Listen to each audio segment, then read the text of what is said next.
Well, hello. Let's see if anybody will join us. I'm just going to stick my microphone on as well, so you might be able to hear me better. Good day. Thank you for joining me. Let me just put my microphone on. So, why do we stay stuck? Can you hear me okay? Give me kind of a thumbs up if you can hear me fine. Seems I've just plugged my microphone in.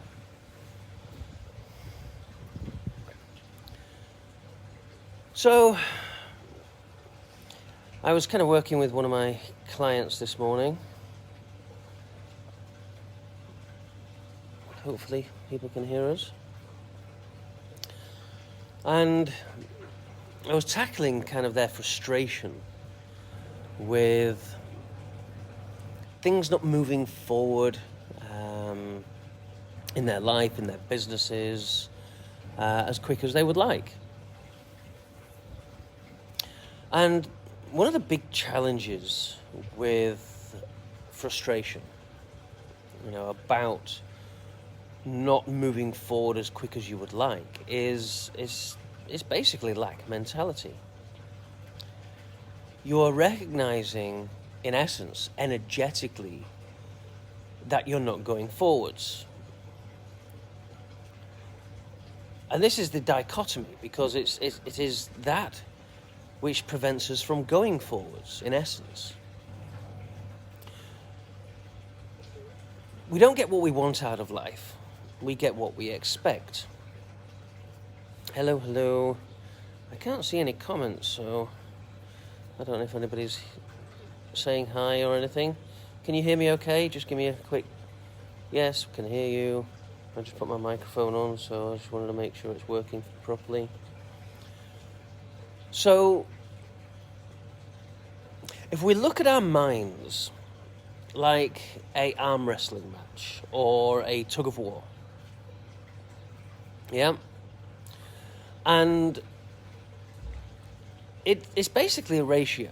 So if 50% of the time you're kind of optimistic, you're positive, you're confident that things are going to work out, but 50% of the time you're pessimistic, you're worried, you're anxious, you're stressed, you're frustrated.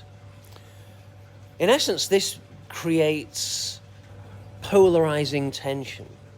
You've got one bit pulling you one way, another bit pulling you the other way, and if those are equal, in essence, that's why you stay stuck. You've got to, and staying stuck takes a lot of work. I'm putting all this work in, but I'm getting nowhere, and that can be very very stressful, very annoying, very frustrating. And the irony is the annoyance and the frustration is part of the bit that's holding you back. Everything happens in perfect flow, unless we disrupt that flow. And the way we disrupt that flow is disrupting the flow of thoughts in our minds. And if we look at our day and we just analyze it for how much of the time we're spent sort of like confident. And I don't mean thinking, yes, I can do this, right? It is feeling, yes, I can do this. There's a big difference between the two. Yeah? Because one is desire and one is an intrinsic belief. Yeah? You might desire something, but it doesn't necessarily mean you believe you can achieve it. Yeah? Now, this is where the muscle testing really comes into play for you, right? This is where it become a really powerful tool. If you learn how to use the muscle testing, you will be able to break down and dissect what it is in essence that's keeping you back. This is what I do for my clients all the time. In sessions, I will, they will tell me the symptom, oh, this doesn't seem to be working. I can't seem to, find a romantic partner. I can't seem to, get good friends. I can't seem to find this place, or blah, blah, blah, blah, blah, whatever, right? And then I will then test their body and find out what it is that is programmed into them, which is creating this level of consciousness, which is causing all this turbulence, yeah? It's just a program deep inside your subconscious, which is, in essence, warning you of danger. You've labeled it as dangerous. You've labeled it as, you're unworthy. You shouldn't be this successful. You shouldn't have a boyfriend. You shouldn't have a girlfriend. You shouldn't do whatever it is in your life which you are desiring to do. Yeah? You have an incongruent, conflicting belief that doesn't support it. And if we have one of these, this is what becomes turbulence. And this will come back in the old, when we're doing the cha-cha-cha in life, how I like to call it. The 2 steps forward, 2 steps back, right? I don't know if the cha-cha-cha is actually dances like that, but you get the analogy that I'm making. So when we seem to be we do well and something happens and, we get some money, we get some success, our business moves forwards. But then something else happens which sabotages it, even if it's like you earn some money and then something happens, you break something, the car, damages, and the bit that you had aside, which you were going to use to invest in your business or anything like that, suddenly is gone. It's spent on something else, the washing machine blows up, whatever, right? And then it takes you back to square one. And you've got to look at what we call the vibrational point of attraction. Yeah? Your vibrational point of attraction is, in essence, the core belief, the underlying confidence that you have in achieving or doing whatever that might be, or receiving whatever that might be. Yeah? And we can have all sorts of very, silly, arbitrary kind of thoughts around, especially things like money and success. Yeah? And it's like you've got several areas. If you're wanting to achieve financial success, yeah, you need to be confident in some areas. So again, the muscle testing, a very powerful tool.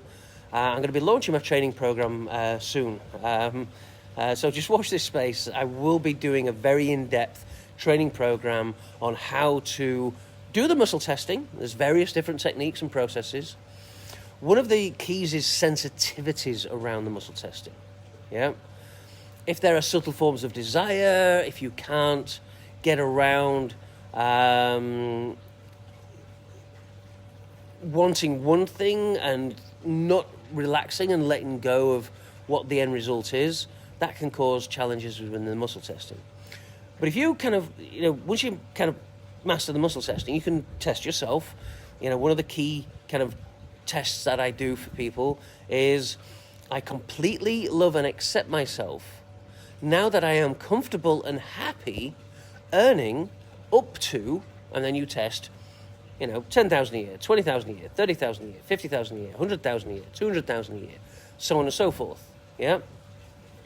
And you can go in whatever increments that you like. You can get it down literally to the last, dollar if you really, wanted to hone into that kind of accuracy, right? Not necessarily, but you could do.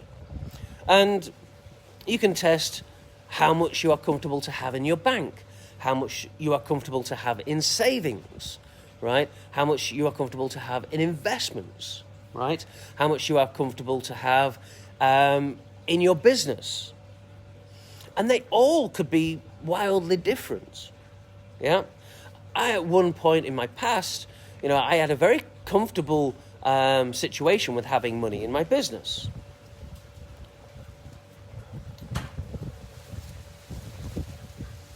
Stopping myself from hitting on you once again. Muscle testing failed. I'm not sure what you mean with that.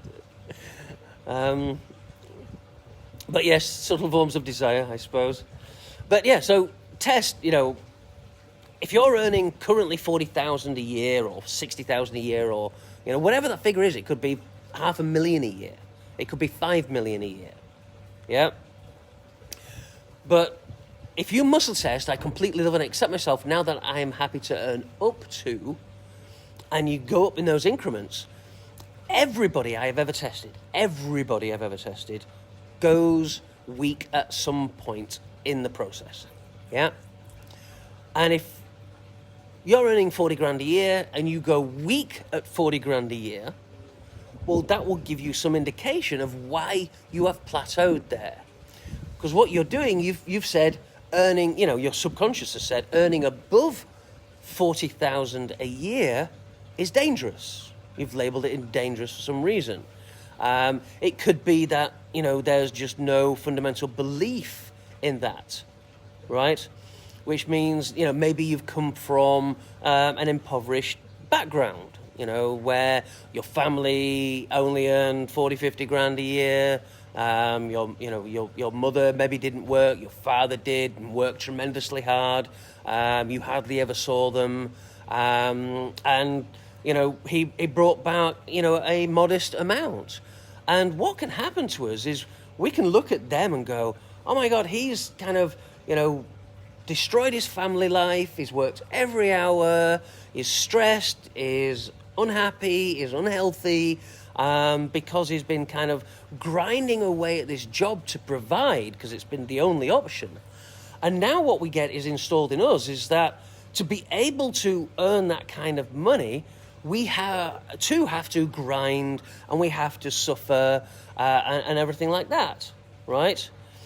And then if you get that perception, then that can, greetings Jasnia, that can influence and harm your beliefs in, or your motivation, yeah?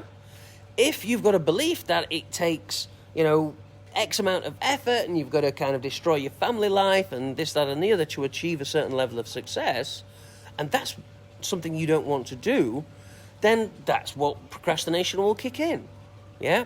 What's the point in working hard towards something if it's just going to be painful and very limited, yeah? And this is where procrastination comes from, right? The other side is if you have a goal, let's say your goal is to earn 100,000 this year, yeah? And, or it could be 250,000 this year, or it could be 1 million this year. I've worked with clients where the goals were 10 million a year, yeah? So whatever that figure is if again you test yourself, I completely love and accept myself, now that I am happy to earn, and then name a figure that's above that, yeah?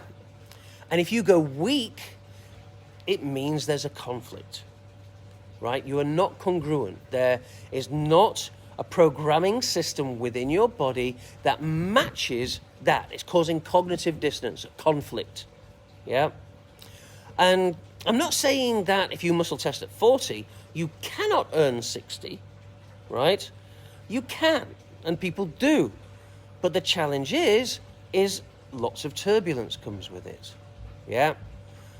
You get anxious, you get worried, you feel about losing things, yeah? That level of anxiety comes with it. It might be you feel pressure of what to do with the money. If you have an excess, okay, it's like, should I invest it? And then you think, yeah, I'll invest it to build my future. And what you do is you buy Bitcoin when it's at its peak, and then it just falls, right? And then you've lost all your money again. And it's like, oh, investing's not for me, I'm not very good at this, etc., right? And in reality, you just weren't in that right frame of mind. You weren't in that vibrational point of attraction. You weren't in the flow because there was resistance. And what your system needed to do is to feel comfortable again. It needed to get itself back within your comfort zone, right?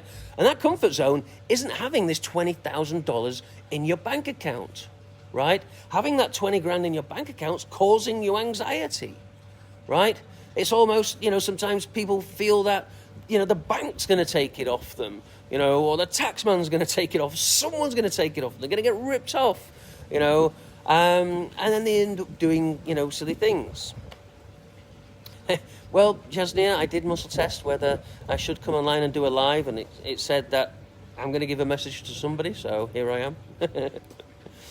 Everything in complete flow. So wherever you are on this ladder of success, every rung has its individual challenges. Yeah. And what I've spent kind of decades, fine-tuning and kind of looking into myself was to find everything that was holding me back. And one of mine was actually when I had my renewable energy business. I did incredibly well. We were, at my peak, I was doing 400,000 sales a week, 400,000 pounds, which is probably about $500,000. I had a 20% profit margin. So I was earning, 100,000 a week, which wasn't too bad. Now, I decided to invest all that money back into the business, employees, marketing, all this kind of stuff. I was looking at becoming the UK distributor for the largest solar thermal manufacturer in the world. And I invested a hell of a lot into that. But the challenge is that I'd never paid myself. Yeah, in the UK, you can pay yourself so much tax-free, which is about $1,000 a month. You can pay yourself without paying tax, right, as a limited company. As a director, I was an employee of the company, right?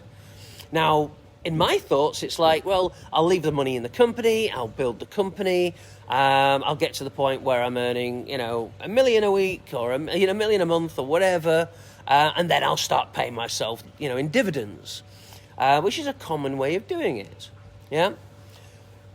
But in essence, I just didn't reward myself. There are now, a lot of successful kind of coaches, entrepreneurs who have, actually made successful businesses. They're not one of those coaches that are coaching you how to run a business and have never run a business in their lives. There's a few of them out there. Is somebody that's actually made millions, created multi-million income streams and things like that. And one of the things they will say is pay yourself first. Yeah.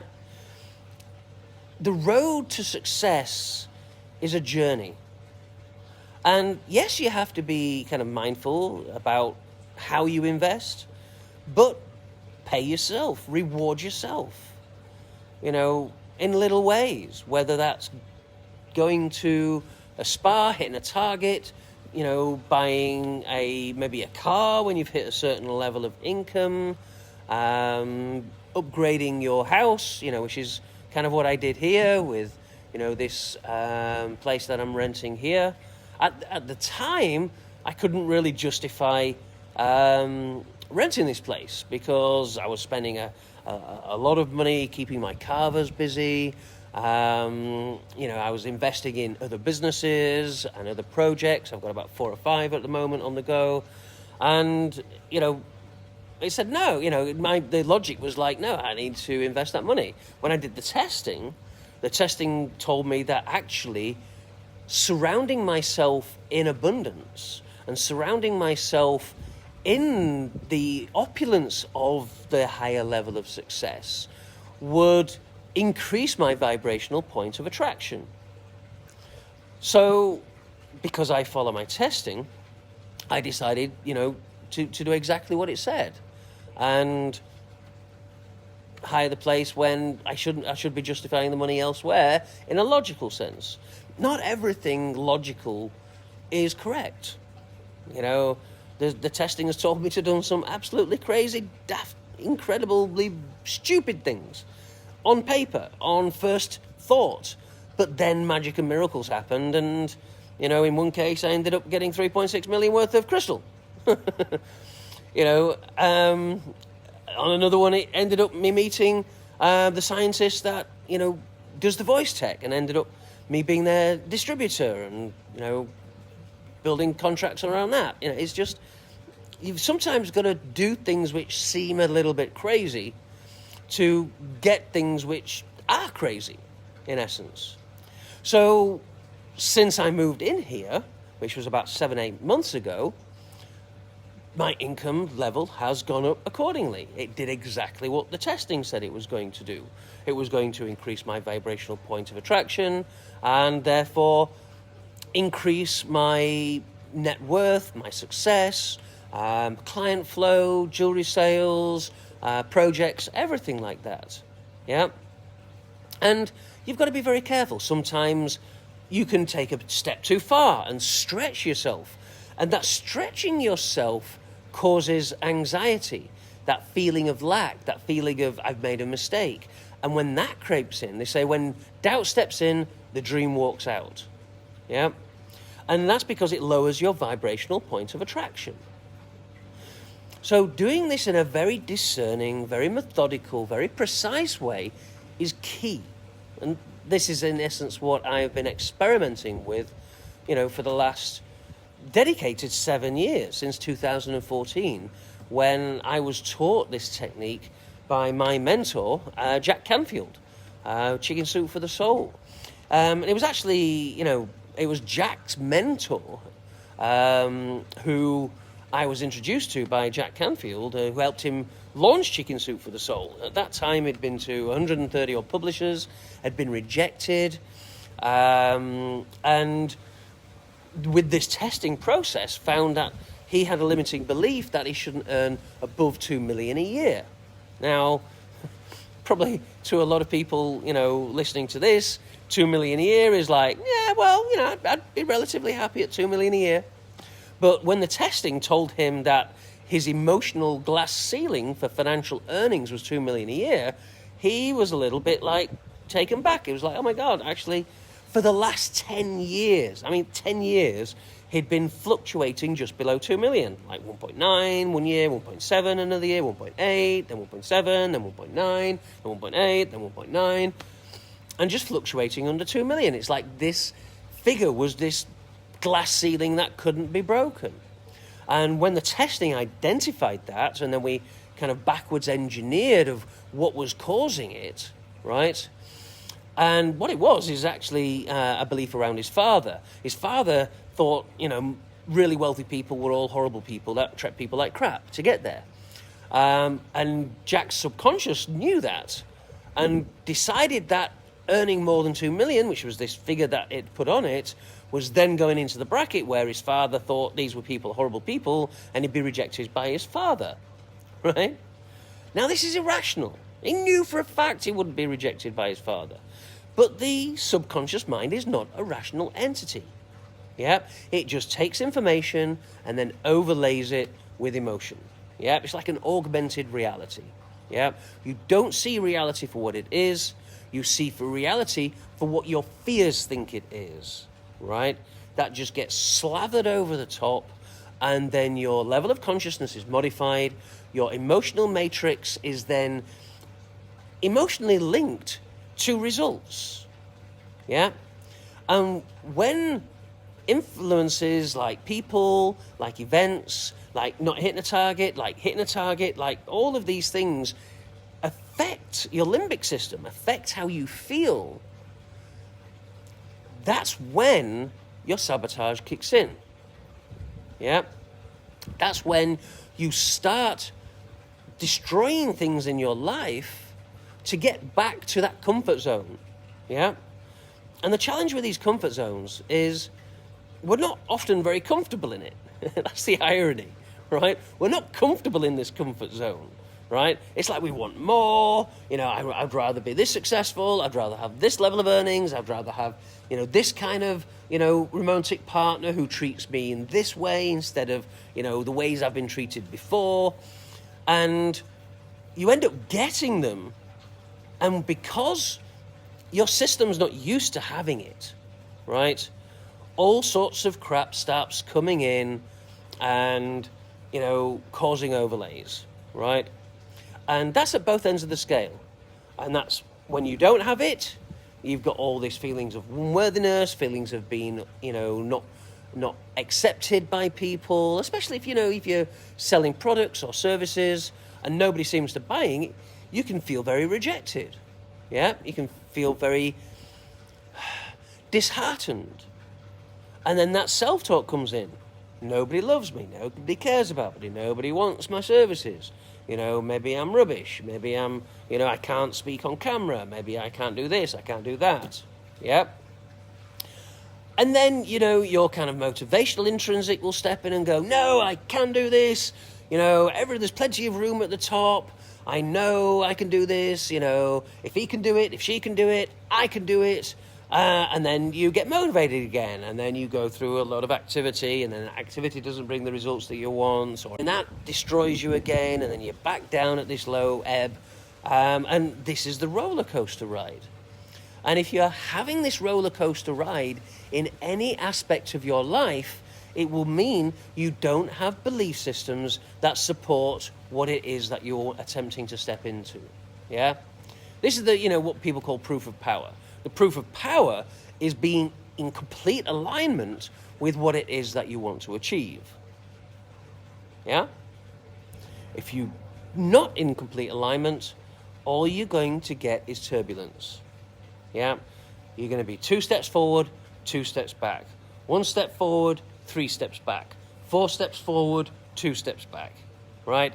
And it will be just that endless toing and froing, hustle and bustle.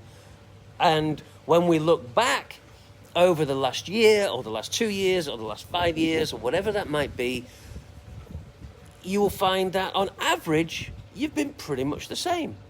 Yeah? Yes, you might have had a 6 months where you totally ripped it up, but then the next 6 months just totally fell apart.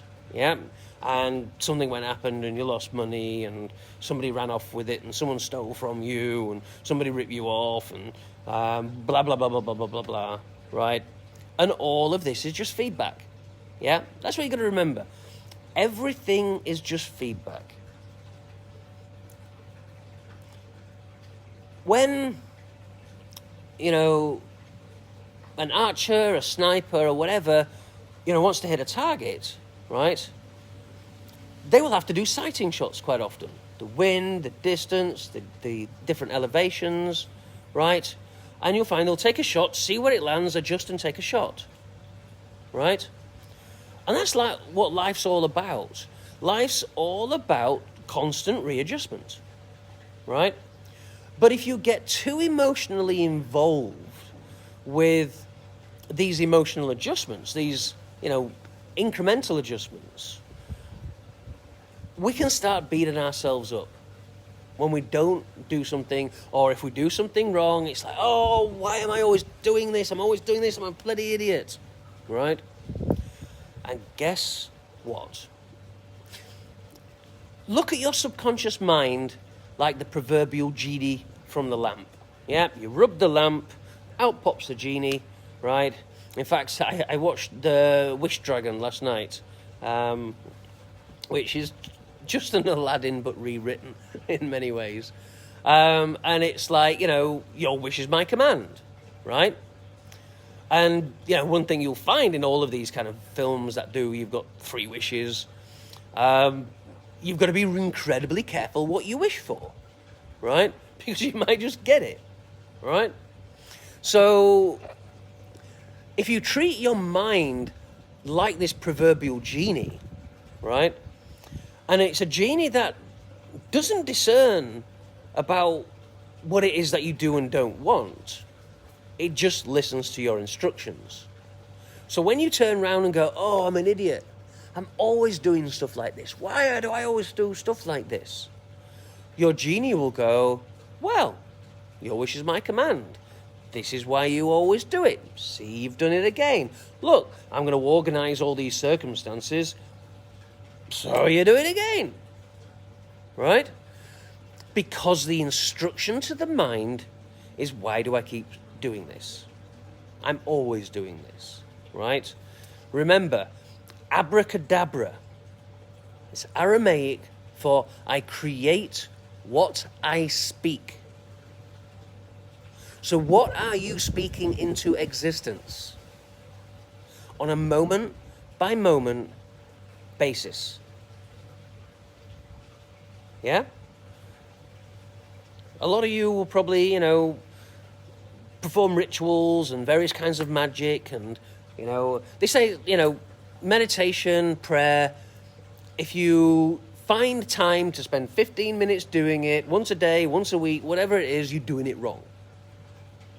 Right? If you're doing a ritual, once a week, once a night, twice a day, it doesn't matter, right?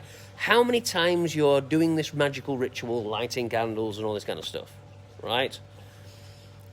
If you go and do that and walk away, and then half an hour later, something happens and you're going, oh, things never work out for me, you've just cast a reverse spell on the magic you've just been working on. Excuse me. And this is the arm wrestling match. Yeah? This arm wrestling match you are having with yourself. It is yourself that's stuck where you are now, and actually is pretty happy with it. I'm happy here. I'm content. I know this danger. I'm not particular. I'd like to earn more money, and I'd like to have a better boyfriend, and I'd like to have a better relationship, and I'd like to have better, family relations, or what. But better the devil you know than the devil you don't. That old phrase. Yeah? And sometimes doing something different has different fears, has different worries, has different anxiety, has different psychological accounting. And this is the challenge when you're stretching yourself in life, when you are climbing that success ladder. Every rung of the ladder has a different challenge. So as soon as you elevate yourself on one, immediately you're hit with another. And this, one of my kind of most favourite sayings, which I've kind of modified, is it was the English Prime Minister, what was his name? Winston Churchill. He said, success is going from failure to failure without losing enthusiasm. Now, I think that's slightly different. I believe success is going from failure to failure while gaining enthusiasm.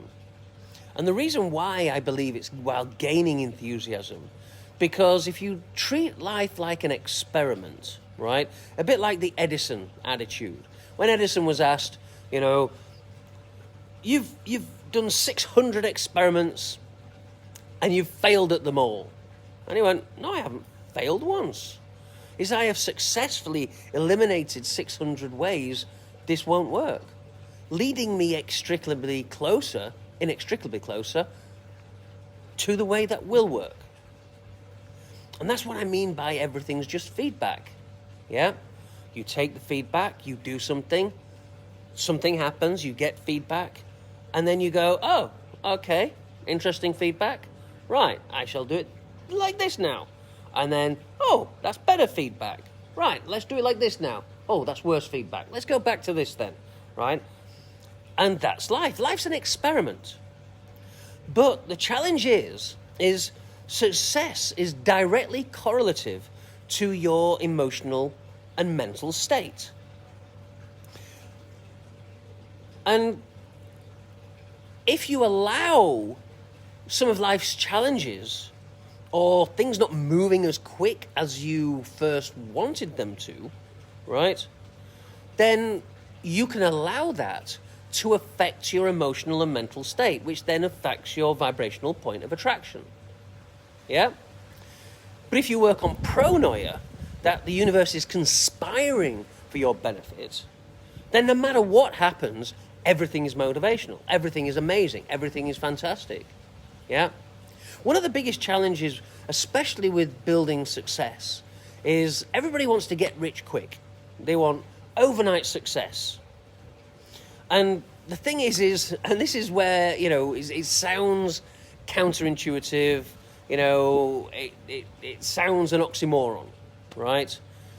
But overnight success takes years to achieve, right? What do I mean by that? Overnight success takes 2 years to achieve. it's like the old analogy about the bamboo shoot. I don't know if you've heard this particular one. So with the bamboo shoot, right, you plant the bamboo seed, right? And it takes 5 years for it to break the surface. Yeah? Because what the bamboo first does is it grows downwards. And all the growth is in its root structure. Right? You've got to create a foundation. Right? If you look at any of these skyscrapers, one of the biggest things in the construction is digging down. Right? Is creating the foundations. Because if you don't have a solid foundation, that building's going to fall over. Yep. Now, a bamboo shoot, right, when it starts growing, it can grow, depending on the type of bamboo shoot, between, a couple of centimeters and a couple of inches. I think up to somewhere about 6 inches a day of growth, right? And that's just incredible growth. And if you looked at this perspective of overnight success, you would look at the bamboo shoot as that analogy. Nothing happens for years, and all of a sudden, boom! Within a week, it's like 6 foot tall, right? It's like, how did that happen? Suddenly it grows after all these years, right? It must have just found its way. No. It's been creating the foundations that will support that growth. And the foundations that you need to support that growth is getting rid of all the emotional triggers, the emotional attachments, the fears and considerations and noise that is going on in your head. Yeah. And I spent decades figuring out ways of deleting it out. That's what subconscious surgery, is all about. It's about identifying those beliefs, backwards engineering them, finding out the core trigger, right? And then removing it completely, right? Once that's gone, suddenly it's like, you've been carrying this rucksack on your back with 50 kilos of, weights in there, and you've been like going on at your pace thinking you've been doing okay, and then you take this bag off and suddenly, wow, you feel nimble, you feel light, you feel, able to accelerate and with confidence. And there are many, many, many ways of doing this. Yeah. Meditation's a way. Self-reflection's a way, affirmations are a way, and all of these kind of stuff, but they're quite blunt tools that I've found. It's like affirmations, they're great, a great tool, an incredibly powerful tool, if they're constructed correctly and in alignment, and there's no insidious fundamental resistance conflicting it. And let me say that again. There is no deep, insidious, fundamental belief system that's conflicting, right? Remember that arm wrestling match analogy? So you might be saying, I am happy and comfortable earning $100,000 a year, yeah? But if your belief system is now that ain't going to ever happen, my uncle earned $100,000 a year and he ended up committing suicide because of the pressure on it, or, my best friend, was earning $100,000 a year, and then he got, sacked and lost everything, and whatever you've labelled, or you've talked to your friend down the pub who's never run a business in your life, and he's turned around and he said, oh no, it's too stressful. Just get your 9 to 5. Get your wage. It's safer. Don't do all of these things, and they're doing it from a space of love. This is one of the biggest challenges, right? And family can be like this as well, right? Because when you first start up your business, often your family don't support you, right? And they'll tell you, oh, you're going to waste your money, you're going to waste your time, you're going to end up losing everything, blah, blah, blah, blah. I had a girlfriend at one point, and this was one of the fundamental reasons why I left her. I was with her 11 and a half years before I actually realized what was holding me back in many ways. And don't get me wrong, it was an amazing relationship in many, many ways, right? I was 29 when I met her. She was 18. She was a 6-foot black belt in karate. She fulfilled a lot of ego things and desire things. She was a very, vibrant young woman, right? And the sex was amazing. Sorry if that's too much information, but, truth's truth. And, it was amazing. It really, helped me in my life in many ways. But she was a type of person that was, have a job, 9 to 5. Yeah. 2.4 kids, 6 weeks holiday a year, right? And we found a lot of turbulence. I set up businesses, which sometimes had me, working a hell of a lot and sacrificing a lot of time. And they did incredibly well at times, earning hundreds of thousands a week in some cases. But when I had problems and, I hit that turbulence and hit some of my limiting beliefs, instead of looking at that as feedback to elevate above them, it was like, no, there's the reason why you shouldn't be doing it. Just go get a job, right? Would be a lot happier if you just had a job. And that just kind of made me realize that she just didn't know who I was. She fundamentally didn't have a clue who I was. And we were totally different. We grew apart, and that's fine, right? My emotional upgrade was moving away from that energy, doing it with love. Sometimes we make decisions which aren't supportive of our long-term goals. They're supportive of our short-term needs, yeah, but not necessarily our long-term goals. And those short-term needs aren't necessarily a bad thing. My short-term need in one case was to see how I was limiting myself in relationships and choose to elevate myself. In fact, some of my romantic, relationships I've had have helped me identify some of my biggest blocks and belief systems that were holding me back. Yeah, and choosing to leave those give me another level of discernment. Yeah, when you learn what you don't want, it inextricably leads you closer to knowing what you do want. And when you then decide that I'm going to hold out for what it is that I do want, you don't get what you want out of life. You get what you settle for. And often we settle at a certain area. The reason why we settle is because of the fears of going backwards. If I let this go, I might not get it again. Yeah? If I take this risk, I might lose this money. Right? And no guts, no glory is kind of one of the old phrases that come to mind. Right? We have to take chances in life. We have to throw caution to the wind at times. But it is incredibly useful to do it in a more discerning way. And this is where the muscle testing transformed my life beyond measure. Yeah. For many years, I'd make decisions based on my logic, based on my feelings and all this kind of stuff. And I got a certain result.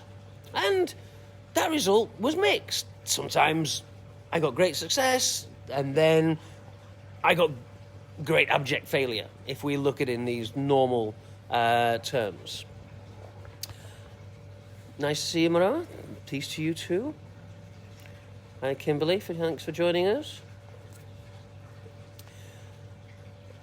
So, what we've got to do in life is sometimes just sit back and take stock. One of my kind of favorite analogies, which helped me understand when I was being just too aggressive in life, yeah, pushing too hard, was this guy goes to the doctor, and he says to the doctor, I every night I keep having this repeating nightmare, and I just wake up in these hot sweats. And the doctor goes, oh well, tell me more about this nightmare. What's happening? And he goes, well, what it is, I'm kind of in this corridor. This corridor, it's a really long one. There's no doors either side. There's just this long path, this long corridor. There's walls either side, right? And I'm running down it, right? And I don't know what's behind me. I don't ever see anything, but there's something chasing me. I know I need to get away from it. There's something that's danger, and I've got to get down this, and I'm running, and I'm going as fast as I can, and I come up on this door, and there's this door right in front of me, right? And I'm banging on this door, I'm kicking on this door, I'm, barging the door, I'm trying to bash this door down, and it just won't budge. Right? And it's at this point that I wake up in my bed, kicking the blankets in a hot sweat in this panic. So the doctor kind of thinks for a minute. And he says, well, I tell you what I want you to do is just before you go to sleep, just sit on the side of your bed and just picture that corridor. Just visualize that corridor. Yeah? Just visualize yourself, running down that corridor, and that franticness inside you, and you get to that door, and you're bashing away, and you're kicking it, and everything like that. I want you to picture yourself at that point just stopping. Just stop dead, right? Take a breath, and take a step back. And just visualize yourself stopping, taking a breath, taking a step back. Yeah? And when you can see yourself doing that, go to sleep. And he was like, okay, I don't know how this is going to help, but okay, I'll do it. So he goes home, bedtime, sits there, does the visualization, stop, breathe, step back, okay, goes to sleep. Lo and behold, he has the recurring dream again, running down the corridor, hot sweats, panic, running down, get to the door, bash, and he remembers, stop. He takes a breath, steps back, and there's a little sign there that says pull. And he pulls the door and it opens. And this analogy I like, because this is what we do in life sometimes. Sometimes we're just so aggressive, we're pushing forwards, I need to do this, I need to do that, and we're so busy doing all sorts of things, but we're busy achieving nothing. And sometimes we have to just stop, take stock, assess the feedback, and use interesting tools to then start discerning what is working and what's not working. And this is where the muscle testing, again, is an incredibly powerful tool. Yeah? You can literally have access to the universe, ask it a question, and get usable feedback that correlates in reality. I've been doing this since 2014, and every time I follow the testing, magic and miracles happen. It's as simple as that. Yeah? So, this process and it's just a way of externalizing your intuition, tapping into your deep somatic knowing. Soma is the body. Your body knows everything. It's connected to Source. Yeah? And Source knows everything. It knows every future possibility. So you learn that discernment and that way of filtering, suddenly you can make much better decisions that actually serve you. And that's kind of the most powerful thing. And this is something I do for my clients on a daily basis. I've muscle tested decks, I've muscle tested investments, I've muscle tested employees, right? And 99% of the time it's paid off. Usually that 1% of the time that it hasn't paid off is when I have asked the wrong question. Yeah? If you've got access to an oracle, access to a font of eternal and infinite knowledge, are you asking it the right question? So, I'll give you an example. One of my clients, multimillionaire, kind of made his money, had enough money to kind of live off for the rest of his life, still in his 30s, kind of, and he wanted to give back and set up a kind of a charitable organization, right? A regenerative kind of project. And he wanted to employ some people for the team. So, for example, we wanted a developer. So that's developed the web platform. So he gave me a list of developers he knew They just give me the name, right? That was it. I didn't see a photograph. I just got the name of the person, never met them, never spoke to them. But my job was to interview them in 5D, in essence. Do remote muscle test them. This is the form of remote viewing that I do, yeah? So I can place my consciousness in somebody else's field of awareness and then muscle test myself as if I am them, yeah? And on my YouTube videos, I demonstrate this in workshops. I do it all the time, and with an incredible amount of accuracy, yeah? So I basically, we established certain, variables and certain metrics. On a score of 1 to 10, how much will he enjoy working in this position? Where 10 is, it's the best job in the world. 1 is he absolutely hates it. Does he have the skills? Score of 1 to 10. Will he integrate with the team? 1 to 10. All of these kind of different matrix, right?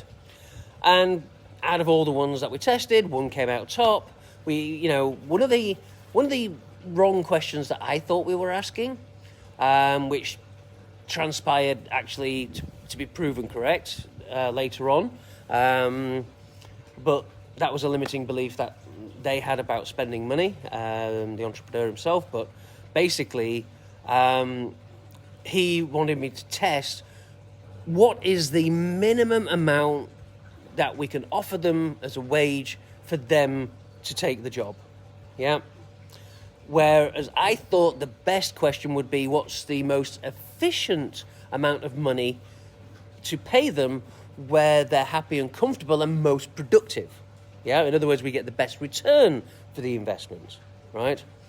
But he stuck to the original one, which, again, turned out as turbulence of people struggling. Yes, it was the minimum that they would have accepted to take the job, but it meant that they were struggling, and that brought in stress and all sorts of other things and considerations of moving elsewhere and blah, blah, blah, blah, blah, right? But one of the interesting ones was, everything tested great for the developer. We rang him up. I mean, they never even knew they were being interviewed, right? This is the interesting. They didn't even know that it was actually happening. All we did was test if they were available, test what wage, test if they were any good, and then contact them and say, right, I've got a job for you. Do you want it? Right?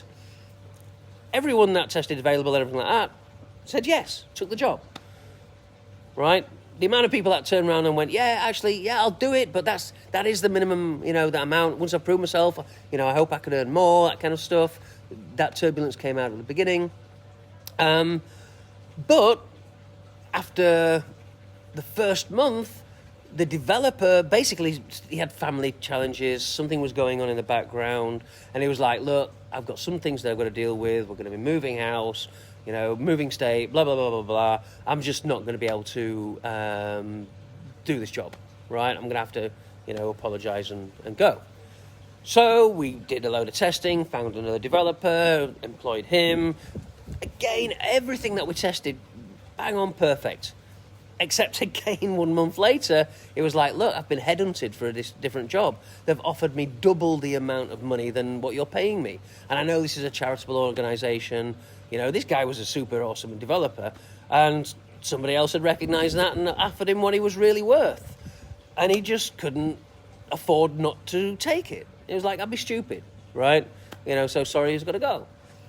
So basically, then we realised we're not actually testing whether these people are going to stay. Yeah, and when we introduced that test into the matrix, guess what? Oh, sorry if I'm bashing the mic. They stayed, right? So with the testing, you have to be very careful about what you're asking for. It can't be ambiguous. You can't make, unclear, fluffy statements. You can't use, I should do this.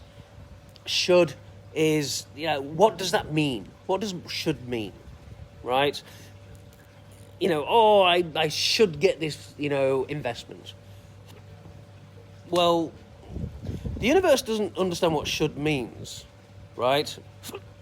It could be, well, you should get that boyfriend or that investment because what it's going to show you is that was the wrong decision. And how you felt about it is the feedback. And in hindsight, you should have realised that you shouldn't have done it because it wasn't what you wanted. But the universe thought you should do it because that would prove it wasn't what you wanted. Yeah? Can you see that? It's ambiguous. So you've got to ask very clear, concise questions. Right. Making this investment in this person to employ them, right, on a scale of 1 to 10 will be productive for the company. Where 10 is they are the most amazing person for the job. They're going to love it. They're going to rip it up. They're just going to be in flow. They're just the most efficient and, successful person you could employ in that job with these matrix. Yeah. 5 is, they're average. They're kind of ticking along. They're neither good nor bad. They're just, right? And 1 is, oh my God, they've caused so many problems. It's unbelievable. They've completely destroyed my business, right? It was the worst decision I could possibly have made. Yeah. And then you can start testing, right?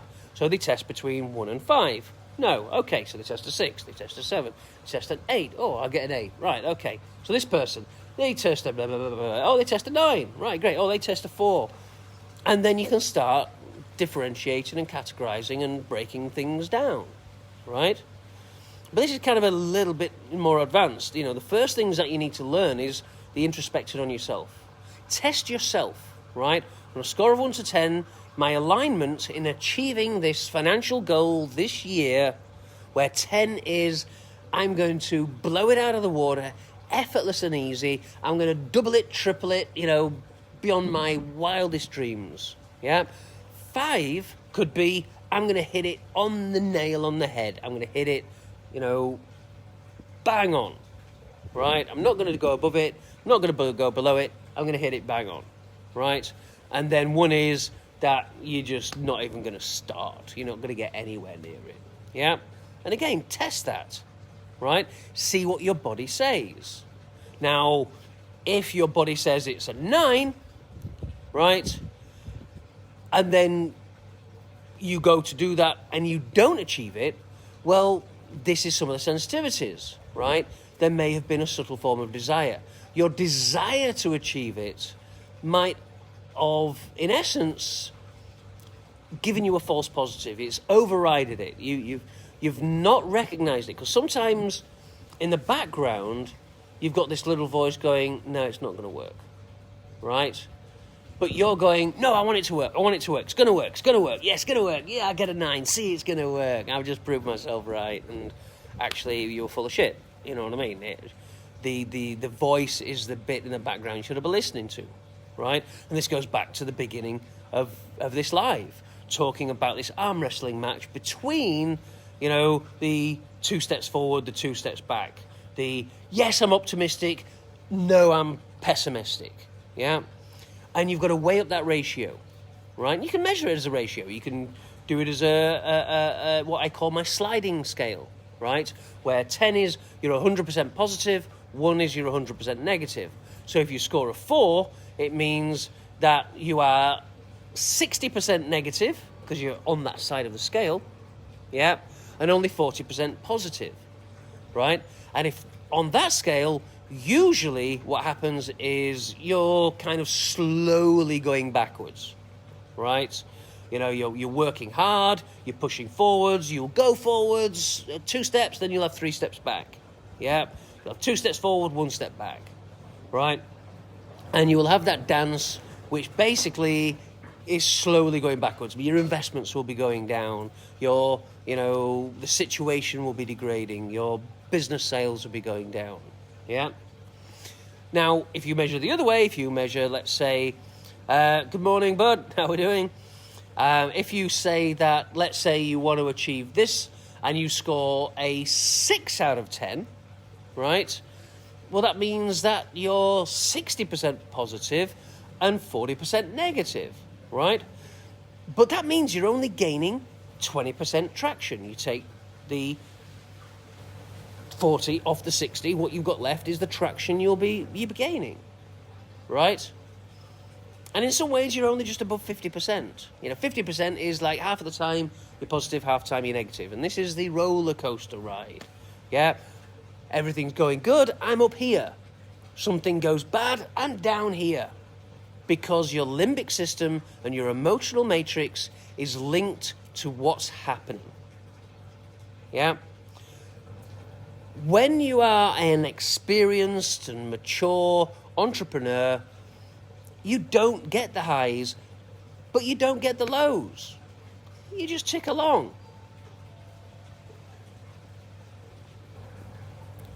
You do, you just tick along.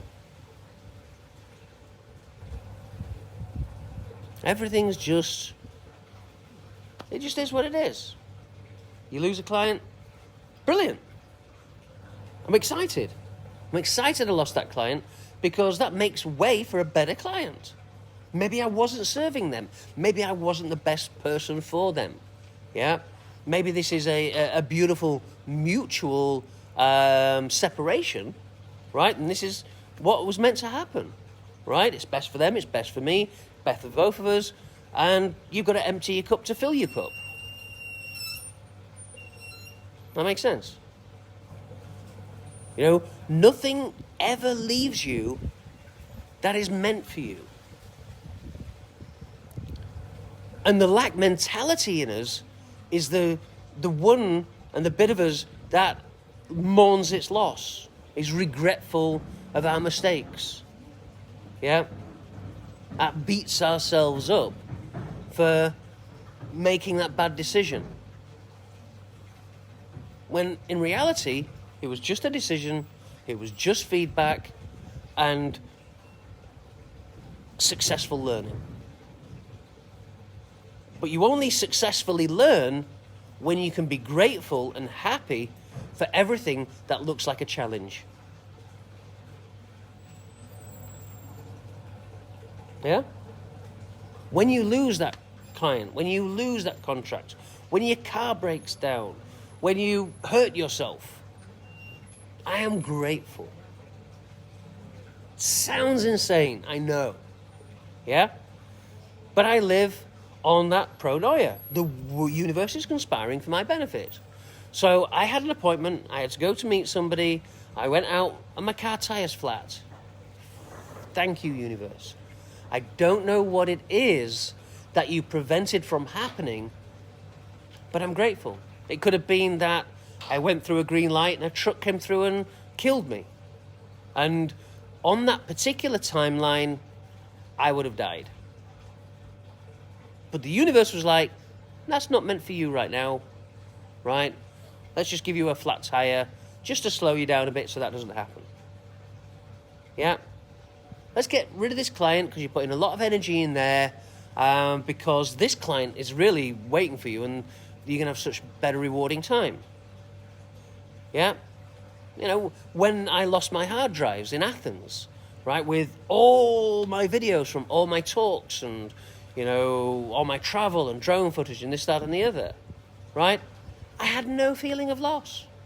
I was just about to spend a lot of money editing it. And that's just the universe going, no, I was going to waste of time. You know, yeah, I know you want to do that, and I know you like to do that, and I know you've got this idea of doing that, but that is not going to serve you in your highest possible good. And if we carry this belief and this feeling, and we keep saying this in your mind, then guess what? Abracadabra, you will create what you speak. But you've got to have complete detachment from the feedback.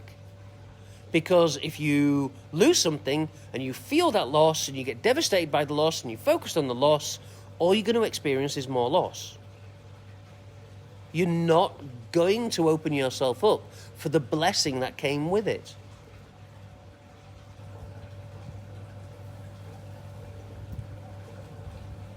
So if you've got any of these kind of turbulences and challenges and you seem stuck and you can't get past some, you know, trains of thought or destructive behavior, yeah, or emotional triggers, well, that's what I'm here for, the subconscious surgeon. Yeah, I do a free consultation. You can give me the download. What are the symptoms? What's going on? I will tell you whether I can help you or not. And if I can help you, how much percentage of it that I can help you with it. And I will then quote you for achieving that goal. Yeah, I don't say, right, we'll just keep working with each other forever until it happens.